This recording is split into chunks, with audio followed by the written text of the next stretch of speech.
Truck के engine की आवाज धीमी पड़ने लगी। विक्रम ने स्टीयरिंग को मजबूती से पकड़ा हुआ था। उसकी आंखें सड़क पर टिकी थीं, लेकिन मन कहीं और भटक रहा था। अचानक ट्रक की रफ्तार और कम हो गई। धुआं उठने लगा बोनट से। अरे नहीं, अभी नहीं। विक्रम ने गियर बदलने की कोशिश की, लेकिन ट्रक एक अजीब सी आवाज करके बीच सड़क पर रुक गया। उसने इग्निशन घुमाया, 1 बार, 2 बार, 3 बार, कुछ नहीं हुआ। लानत है इस बेकार ट्रक पर। विक्रम ने बोनट खोला। काला धुआं उठ रहा था। इंजन पूरी तरह खराब हो चुका था। उसने चारों ओर देखा। सड़क सुनसान थी। दूर दूर तक कोई गाड़ी नजर नहीं आ रही थी। अब क्या करूं? माल कल सुबह तक पहुंचाना जरूरी है। उसने अपनी जेब से मोबाइल निकाला। कोई सिग्नल नहीं था। विक्रम ने घबराहट में इधर उधर देखा। तभी उसे दूर एक धुंधली रोशनी दिखाई दी।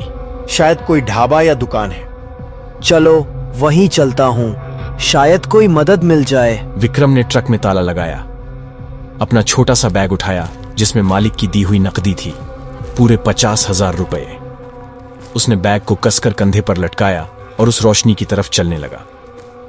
जैसे जैसे वह पास आता गया, उसे समझ में आया कि यह एक पुराना ढाबा है। बाहर एक बड़ा सा पीपल का पेड़ था। ढाबे के सामने एक बोर्ड लटक रहा था, जिस पर लिखा था, मुन्ना का ढाबा, स्वादिष्ट खाना, सस्ता भाव। क्या बात है साहब, इस वक्त इधर कैसे? एक मोटा सा आदमी दरवाजे में खड़ा था। उसकी आंखें छोटी थीं और मुस्कान अजीब लग रही थी। गाड़ी खराब हो गई है भाई, कहीं मैकेनिक मिलेगा? इस वक्त नहीं साहब, अब तो रात हो रही है, सुबह तक इंतजार करना पड़ेगा। विक्रम का चेहरा उतर गया। लेकिन घबराइए मत, आप यहीं रुक जाइए, खाना पीना हो जाएगा, सुबह देखेंगे। विक्रम ने सोचा, कोई और चारा भी नहीं था। वो सब तो ठीक है भाई, लेकिन कितना लोग हैं? अरे साहब पहले आइए तो, बात बाद में करेंगे। वह मोटा आदमी शायद मुन्ना ही था। विक्रम को अंदर ले गया। ढाबा अंदर से काफी पुराना लग रहा था। दीवारों पर चूना उखड़ा हुआ था। एक कोने में चूल्हा जल रहा था। बीच में 4-5 खाटें पड़ी थीं। बैठिए साहब, मैं चाय लाता हूं। विक्रम ने अपना बैग कसकर पकड़ा और एक खाट पर बैठ गया। उसकी नजर इधर उधर घूम रही थी। एक अजीब सी बदबू आ रही थी, जैसे कुछ सड़ रहा हो। मुन्ना चाय लेकर आया। लीजिए साहब, गर्मा गर्म चाय। विक्रम ने चाय का कप उठाया। चाय की खुशबू तो ठीक थी, लेकिन वह बदबू अभी भी आ रही थी। यहाँ ये बदबू कहाँ से आ रही है? मुन्ना की मुस्कान एक पल के लिए गायब हो गई, फिर वापस आ गई। अरे साहब, पुराना ढाबा है ना, नाली वाली वगैरह का कचरा होगा। विक्रम को जवाब ठीक नहीं लगा, लेकिन उसने कुछ कहा नहीं। चाय पीने लगा।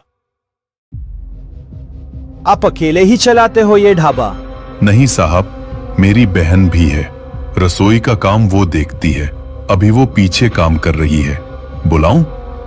नहीं नहीं, इसकी कोई जरूरत नहीं है। विक्रम ने जल्दी से कहा। उसे इस जगह पर रुकना अच्छा नहीं लग रहा था, लेकिन अब कोई चारा भी नहीं था। खाना क्या बनवाएं? जो भी बना हो वही दे दो आकर। मुन्ना पीछे चला गया। विक्रम अकेला बैठा रहा। बाहर अंधेरा हो चुका था।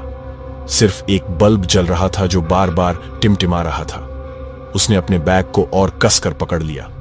तभी एक महिला की आवाज सुनाई दी। भैया, ये खाना लेकर जाओ।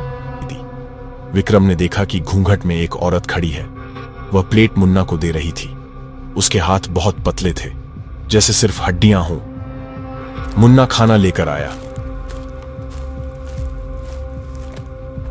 लीजिए साहब, मेरी बहन शोभा के हाथ का खाना, बहुत स्वादिष्ट बनाती है। विक्रम ने खाना खाना शुरू किया। खाना वाकई अच्छा था, लेकिन वह बदबू अभी भी परेशान कर रही थी। जैसे जैसे रात गहरी होती गई, वह बदबू और तेज होती गई। खाना खत्म करके विक्रम ने पूछा, सोने का इंतजाम कहाँ है? हाँ साहब, वो कोने में खाट देखिए, वहां सो जाइए, कंबल भी है। मुन्ना ने एक खाट की तरफ इशारा किया। विक्रम उठा और खाट की तरफ बढ़ा। तभी उसे खिड़की से बाहर कुछ दिखा। पीपल के पेड़ के पास कोई खड़ा था, लेकिन जब उसने ध्यान से देखा तो वहां कोई नहीं था। पीछे से मुन्ना की आवाज आई, भूत प्रेत में विश्वास नहीं करता साहब। विक्रम चौंक गया। क्या मतलब? कुछ नहीं साहब, बस ऐसे ही पूछ रहा था। अच्छा, मैं सोने जा रहा हूं, आपको कुछ चाहिए तो आवाज दे देना। मुन्ना चला गया। विक्रम खाट पर लेट गया, लेकिन उसे नींद नहीं आ रही थी। वह बदबू अब असहनीय हो रही थी, और सबसे अजीब बात, वह सिर्फ इस कोने से आ रही थी जहां वह लेटा था। उसने बैग को अपने सीने से चिपका लिया, आंखें बंद करने की कोशिश की, लेकिन तभी उसे एक आवाज सुनाई दी। कोई धीरे धीरे रो रहा था।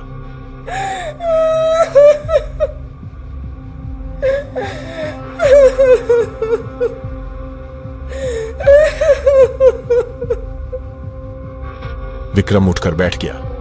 आवाज पीछे की तरफ से आ रही थी। वह धीरे से खाट से उतरा और आवाज की तरफ बढ़ने लगा। पीछे एक छोटा सा कमरा था। दरवाजा थोड़ा खुला था। विक्रम ने अंदर झांका। वहां घूंघट में वही औरत बैठी थी, शोभा। वो रो रही थी। क्या हुआ? आप रो क्यों रही हैं? आप ठीक तो है ना? शोभा ने अचानक रोना बंद कर दिया। उसने धीरे से अपना सिर उठाया। घूंघट के पीछे से उसकी आवाज आई, भाग जाओ यहां से। क्या? मैंने कहा भाग जाओ जब तक वक्त है। विक्रम का दिल जोर जोर से धड़कने लगा। क्यों? मतलब? सवाल मत पूछो, बस भाग जाओ। तभी पीछे से मुन्ना की आवाज आई, शोभा, किससे बात कर रही है? विक्रम तुरंत पीछे मुड़ा। मुन्ना गुस्से से उसकी तरफ देख रहा था। अरे साहब, आप यहां क्या कर रहे हैं? नींद नहीं आई? वो मैं बाथरूम ढूंढ रहा था, गलती से चला आया। बाथरूम तो सामने की तरफ है साहब, यहां क्यों आए? मुन्ना की आवाज में अब कड़वाहट थी। मुस्कान गायब हो चुकी थी। चलिए मैं दिखाता हूं। मुन्ना ने विक्रम को वापस बाहर ले जाकर बाथरूम दिखाया, लेकिन उसकी आंखों में अब शक था। विक्रम वापस अपनी खाट पर आया। उसका दिल अभी भी तेजी से धड़क रहा था। शोभा ने क्यों कहा था भाग जाने को? और वह बदबू? विक्रम ने फैसला किया कि वह जागता रहेगा, लेकिन थकान इतनी ज्यादा थी कि कुछ ही देर में उसकी आंखें भारी होने लगीं, नींद आने लगी। अचानक एक तेज आवाज से विक्रम की नींद टूटी। किसी चीज के गिरने की आवाज थी। उसने घड़ी देखी। रात के 3 बज रहे थे। चारों तरफ अंधेरा था। सिर्फ बाहर से चांदनी की हल्की रोशनी आ रही थी। विक्रम धीरे से उठा। आवाज पीछे से आई थी। वह फिर से उस कमरे की तरफ बढ़ा। इस बार दरवाजा पूरा खुला था। अंदर अंधेरा था, लेकिन कुछ दिख रहा था। विक्रम ने अपना मोबाइल निकाला और टॉर्च जलाई। जो उसने देखा उससे उसके होश उड़ गए। फर्श पर खून के धब्बे थे, ताजा खून, और कोने में एक बड़ी सी अलमारी थी जिसका दरवाजा खुला था। उसमें कपड़े लटक रहे थे, लेकिन वह कपड़े नहीं थे। वह तो विक्रम के मुंह से चीख निकल गई। वह इंसानों की खालें थीं। 4-5 खालें अलमारी में लटकी हुई थीं। देख लिया ना? पीछे से मुन्ना की आवाज आई। विक्रम घूमा। मुन्ना हाथ में एक बड़ा सा चाकू लेकर खड़ा था। उसकी आंखों में अब कोई मुस्कान नहीं थी, सिर्फ पागलपन था। तुम्हें जाने नहीं चाहिए था उस कमरे में, लेकिन तुम गए। अब तो तुम्हें भी यही रहना होगा। विक्रम पीछे हटने लगा। तुम पागल हो, तुम लोगों को मार रहे हो। मारना? नहीं नहीं, हम तो सिर्फ उनकी खाल उतारते हैं, बाकी को तो हम खा जाते हैं। कुछ बर्बाद नहीं होता।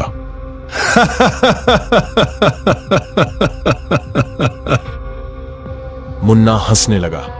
उसकी हंसी भयानक थी। विक्रम ने तुरंत मुड़कर भागने की कोशिश की, लेकिन शोभा सामने आकर खड़ी हो गई। अब उसका घूंघट नहीं था। उसका चेहरा देखकर विक्रम का खून जम गया। वह कोई औरत नहीं थी, वह एक भयानक प्राणी था। उसका चेहरा आधा इंसान और आधा कुछ और था, जैसे किसी ने उसकी खाल को फिर से चिपकाने की कोशिश की हो। हम भाई बहन नहीं हैं। हम दोनों वो हैं जो तुम समझ नहीं सकते। हम भूखे हैं, हमेशा भूखे। विक्रम भागने की कोशिश करने लगा, लेकिन मुन्ना ने उसे पकड़ लिया। विक्रम ने पूरी ताकत से धक्का दिया। मुन्ना गिर गया। चाकू दूर जा गिरा। विक्रम दौड़कर बाहर आया, अपना बैग पकड़ा और दरवाजे की तरफ भागा, लेकिन दरवाजा बंद था। उसने पूरी ताकत से धक्का दिया। दरवाजा नहीं खुला। पीछे से मुन्ना और शोभा आ रहे थे। अब वे दोनों अपने असली रूप में थे, भयानक, विकृत चेहरे। विक्रम ने खिड़की की तरफ देखा। वह भाग सकता था। उसने खिड़की खोली और कूदने की कोशिश की। तभी कुछ ने उसका पैर पकड़ लिया। मुन्ना ने उसे नीचे खींच लिया। विक्रम ने चीखना शुरू कर दिया, लेकिन कोई सुनने वाला नहीं था। मदद, कोई है? कहां जा रहे हो साहब? खाना तो पूरा हुआ नहीं। शोभा उसके पास आई। उसके हाथ में वही चाकू था। चिल्लाओ मत, दर्द कम होगा। नहीं नहीं, छोड़ दो मुझे। लेकिन बहुत देर हो चुकी थी। चाकू चमका। एक तेज दर्द, फिर अंधेरा।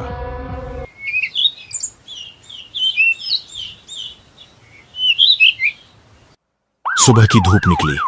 सड़क पर एक पुलिस की जीप आकर रुकी। 2 सिपाही उतरे। ये रहा वो ट्रक जो रिपोर्ट में था, लेकिन ड्राइवर कहां है? उन्होंने इधर उधर देखा। दूर ढाबा दिखा। दोनों ढाबे की तरफ बढ़े, लेकिन जैसे ही पास पहुंचे उन्हें समझ में आया कि कुछ गड़बड़ है। ढाबा पूरी तरह से वीरान था, जैसे सालों से कोई नहीं आया हो। ये तो बंद है, अंदर चलकर देखते हैं। वे अंदर गए। सब कुछ टूटा फूटा था, जालों से भरा हुआ। ऐसा लग रहा था जैसे यह जगह बरसों से छोड़ी गई हो। कुछ समझ में नहीं आ रहा। तभी एक सिपाही को फर्श पर कुछ दिखा। एक बैग पड़ा था। उसने उठाया। बैग खोला तो अंदर पैसे थे और एक आईडी कार्ड, विक्रम का। देखो, ये बैग, ये तो उसी ड्राइवर का है जिसे हम ढूंढ रहे हैं, लेकिन वो कहां है? दोनों सिपाही पूरे ढाबे में ढूंढने लगे, लेकिन विक्रम का कोई निशान नहीं मिला। बस वह बैग और पैसे। बहुत अजीब है, बैग यहां है लेकिन आदमी नहीं। चलो स्टेशन चलते हैं, इसकी रिपोर्ट करनी होगी।